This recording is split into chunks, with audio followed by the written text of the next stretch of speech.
کرنے کے لیے، چاہے وہ بلوچ ہوں، چاہے وہ کشمیری ہوں، چاہے وہ پشتون ہوں، چاہے وہ سندھی ہوں.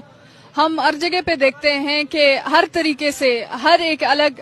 علاقے میں، ہر ایک الگ صوبے میں، ہر ایک الگ ریجن میں ریاست نے اپنے طریقے سے، اپنے طرز کے جو ریاستی جارحیت ہے اس کو جاری رکھا ہوا ہے. اور جس طریقے سے پیسفل وائسز کو، پیسفل ڈیسنٹس کو جس طریقے سے کرش کرنے کے لیے، دبانے کے لیے جبری گمشدگیوں جیسے ہتھ کنڈا استعمال کیا جاتا ہے، اسی طرح ہم دیکھتے ہیں کہ جس طریقے سے 28 تاریخ کو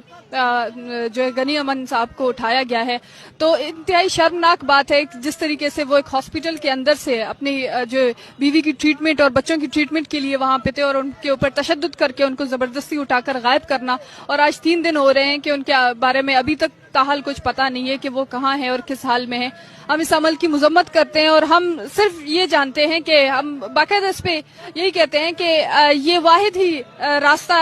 رہ گیا ہے ریاست کے پاس ان سیاسی آوازوں کو کرش کرنے کے لیے، اور یہی ہر بار ریاست بار بار استعمال کر رہی ہے. اور جس طریقے سے جو ہے غنی امن صاحب ایک